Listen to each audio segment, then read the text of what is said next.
अस्सलाम वालेकुम रहमतुल्लाहि बरकातुहू। आज की हमारी इस ऑनलाइन क्लास में मैं एक बार फिर से आप सभी स्टूडेंट्स का इस्तकबाल करती हूँ। चैप्टर नंबर 7 जिसका नाम है लिसान और तरसील, ये चैप्टर हमारा चल रहा है। लिसान के बारे में हमने बखूबी समझ लिया। लास्ट सेशन तक के हमने उसमें डिस्कस किया कि लिसान होता क्या है, इसका कॉन्सेप्ट हमने समझा, उसकी खुसूसियात, कौन कौन से उसूल हैं जो लिसान के ऊपर मीन्स लिसान हम सीखते हैं तो कौन कौन से सिद्धांत हैं जो उसके ऊपर लागू होते हैं, वो हमने देखा। देन उसी चैप्टर का जो दूसरा पार्ट हम कह सकते हैं तरसील, उसके बारे में हमने लास्ट सेशन में ये देखा कि तरसील किसे कहते हैं। दोनों में फ़र्क है। ओके, लिसान और तरसील दोनों में फ़र्क है। लिसान के बारे में हमने समझ लिया है, लिसान जो हमारी ज़बान के ज़रिए बोला जाता है। अब हमें तरसील को समझना है, तरसील क्या है। और मैंने आपको समझाया था कि हम जब दो लोगों से बात करते हैं, जो बीच का प्रोसेस होता है वही कहलाता है तरसील, कम्युनिकेशन। गुजराती में से कहेंगे प्रत्यायन। लास्ट सेशन में हमने ये समझा कि तरसील की तारीफ़, एक बार रिपीट कर देती हूँ। तरसील की तारीफ़, तरसील के मानी होते हैं इशारात या पैगाम को भेजने और हासिल करने का अमल। ठीक है, पैगाम को भेजने और हासिल करने का अमल, जो मुरसिल और मौसल ये दोनों के बीच में जो अमल प्रोसेस होता है वही कहलाता है तरसील, कम्युनिकेशन, प्रत्यायन। तरसील में कम से कम कितने लोग होना ज़रूरी है? तरसील में कम से कम 2 लोगों का होना ज़रूरी है। ओके, एक मुरसिल और दूसरा मौसल, मतलब एक पैगाम भेजने वाला और दूसरा पैगाम हासिल करने वाला। जो भी हम मैसेज या फिर जो भी हम बात पहुंचाए वो सामने फ़र्द जो हो उस तक पहुंचना चाहिए। इस तरह से तरसील के लिए 2 लोगों का होना लाजमी है। 2 या 2 से अफराद 2 से ज़्यादा भी हो सकते हैं। ओके, चलिए सेशन में हम देखते हैं तरसील की किस्में। इसके बाद हमने तरसील की खुसूसियात भी देखी थी। तरसील की खुसूसियात टोटल 4 थी: मुतहर्रिक, पेचीदगी, निज़ाम की हैयत और इल्लत अमल की हैयत। पेज नंबर 81 पर इसकी थियोरी है। इस सेशन में हम देखते हैं तरसील की किस्में। स्क्रीन का आपको नज़र आ रही है यहाँ पर। तरसील की 2 किस्में हैं, लफ्ज़ी तरसील और गैर लफ्ज़ी तरसील। इसे गुजराती में भी लिख लीजिए। प्रत्यायनना प्रकारो, કેટલા પ્રકાર છે પ્રત્યાયનના? 2। यस, 2 किस्में हैं। लफ्ज़ी तरसील, लफ्ज़ मतलब जिसमें लफ्ज़ों का इस्तेमाल होता है। गुजराती में लफ्ज़ को कहते हैं शब्द, तरसील को कहते हैं प्रत्यायन। तो क्या हुआ? शाब्दिक प्रत्यायन। ओके, अब यहाँ पर है दूसरी सेकंड जो प्रकार है गैर लफ्ज़ी तरसील। उसे गुजराती में कहेंगे अशाब्दिक प्रत्यायन, जिसमें शब्दों का इस्तेमाल नहीं होता है। डिटेल में समझेंगे। फर्स्ट ऑफ ऑल ये समझ लीजिए कि तरसील की 2 किस्में हैं, लफ्ज़ी तरसील और गैर लफ्ज़ी तरसील। क्लियर? लफ्ज़ी तरसील को कहेंगे गुजराती में शाब्दिक प्रत्यायन। जिस तरसील में लिसान की ज़हनी या तहरीरी इशारात का ख़ास तौर पर इस्तेमाल होता है उसे लफ्ज़ी तरसील कहते हैं। जिस तरसील में लिसान के ज़हनी, हम बोलते हैं वो या फिर कुछ लिख कर देते हैं शब्दों के ज़रिए, वो ये क्या कहलाते हैं? लफ्ज़ी तरसील, क्योंकि इसमें लफ्ज़ों का इस्तेमाल हुआ है। इसमें हुर्फ, रमूज़, औकाफ, दिगर तहरीरी निशानात, हिंदसों वगैरह का इस्तेमाल होता है। जैसे आपको यहाँ पर तस्वीर नज़र आ रही है, ये लोग जब बात करते हैं तो ये शब्दों का इस्तेमाल करते हैं, ये कहलाती है हमारी लफ्ज़ी तरसील। जिस तरसील में लिसान के इशारात का नहीं बल्कि दिगर इशारात का इस्तेमाल होता है उसे क्या कहेंगे? गैर लफ्ज़ी तरसील। ये तस्वीर आपको जो स्क्रीन पर नज़र आ रहा है वो है लफ्ज़ी तरसील की तारीफ़। लिख लीजिए, आपके नोट में नोट डाउन कर लीजिए, क्योंकि ये सवाल आपका 1 मार्क्स के लिए आता है कि शाब्दिक प्रत्यायन एटले शो। तो आपको लिखना है जिस तरसील में लिसान की ज़हनी या तहरीरी इशारात का ख़ास तौर पर इस्तेमाल होता है उसे लफ्ज़ी तरसील कहते हैं, लाइक दिस। ओके, नेक्स्ट है गैर लफ्ज़ी तरसील। जिस तरसील में लिसान के इशारात का नहीं बल्कि दिगर इशारात का इस्तेमाल होता है उसे गैर लफ्ज़ी तरसील कहते हैं। फॉर एग्ज़ाम्पल यहाँ पर आपको तस्वीर नज़र आ रही है, इसमें कोई इशारा, कोई तहरीरी चीज़ नहीं है, कोई लफ्ज़ नहीं है, वो सिर्फ लड़का एक इशारा कर रहा है, ठीक है। और हमारे समाज में हर सिंबल का हम मतलब समझ जाते हैं। इस तस्वीर को देखकर भी हमारे जहन में आएगा कि लड़का हाय बोल रहा है, ठीक है, या फिर वो अपने होने का एक सबूत दे रहा है कि मैं यहाँ पर हूँ, ठीक है। तो इस तरह से कोई तरसील में जिसमें लफ्ज़ों का इस्तेमाल ना हो, सिर्फ इशारात का इस्तेमाल होता हो, वो कहलाती है गैर लफ्ज़ी तरसील। पेज नंबर 81 पर इसकी थियरी है।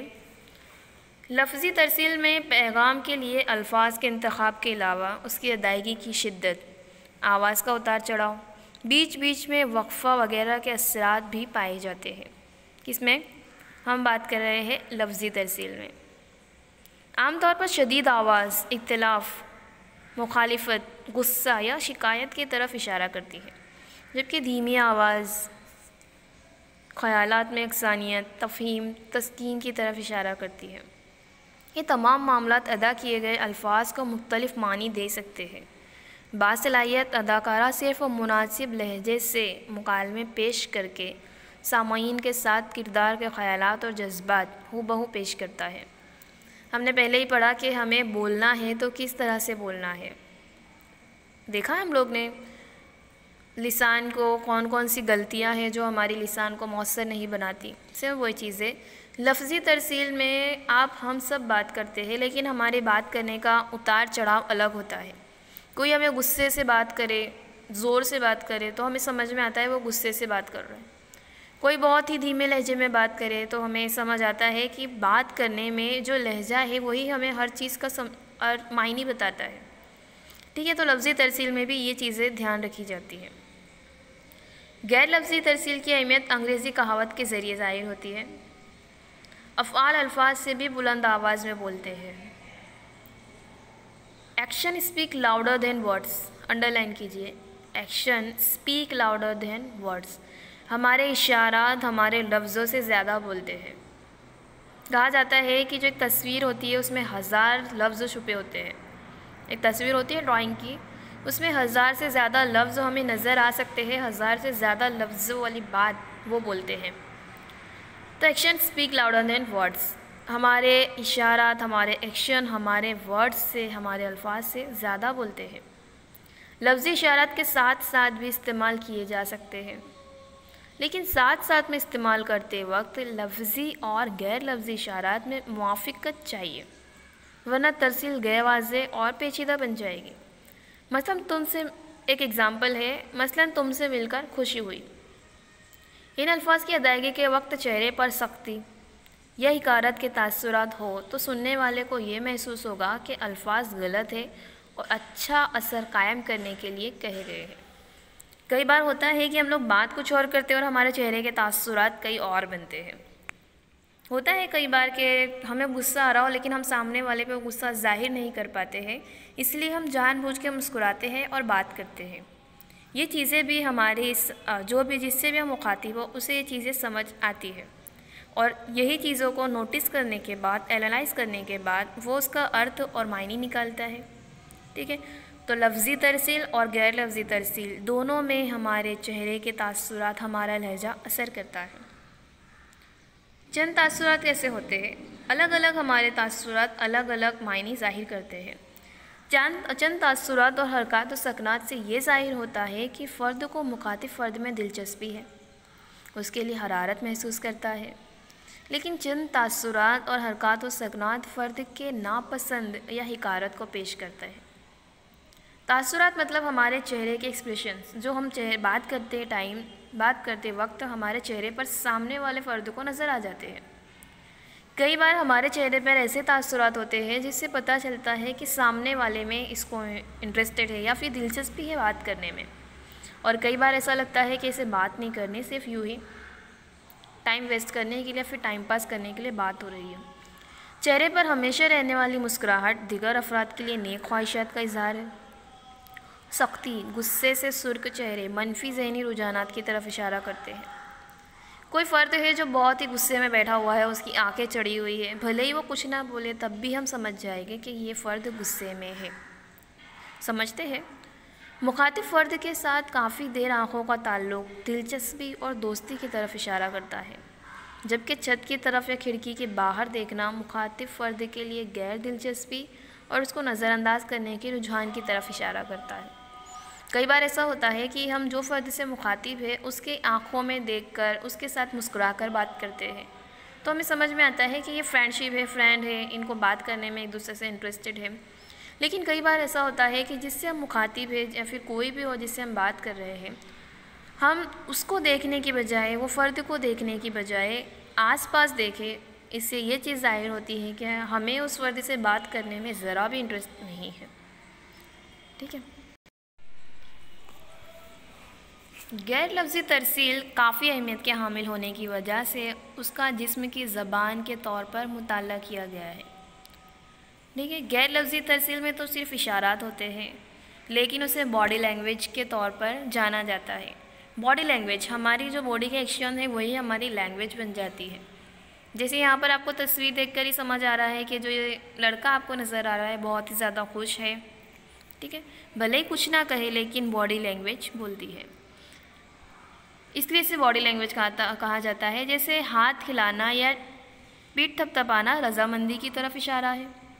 गैर लफ्ज़ी तरसील फ़र्द की पसंद या नापसंद की तरफ इशारा करती है।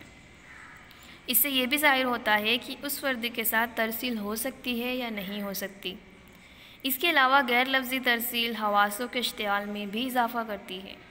यही नहीं, दो अफराद के दरमियान ताल्लुकात कितने गहरे हैं इस तरफ भी इशारा करती है। इन शॉर्ट देखा जाए तो लफ्ज़ी तरसील से ज़्यादा मौसर, ज़्यादा इफ़ेक्टिव कौन सी तरसील है? गैर लफ्ज़ी तरसील।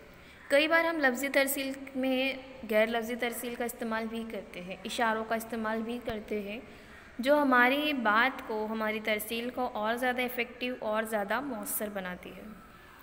तो आज के सेशन में हमने पढ़ा कि तरसील की कितनी किस्में हैं। आई होप सो कि आपको याद रहेगा तरसील की 2 किस्में हैं, लफ्ज़ी तरसील और गैर लफ्ज़ी तरसील।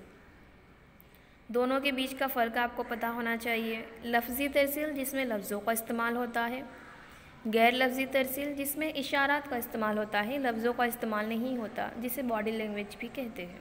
इतना इम्पॉर्टेंट ये है। ठीक है। तो जितने भी इम्पोर्टेंस पॉइंट है उसे नोट डाउन कीजिए, नोट में लिखिए, थियरी को ध्यान से पढ़िए। Okay, thank you.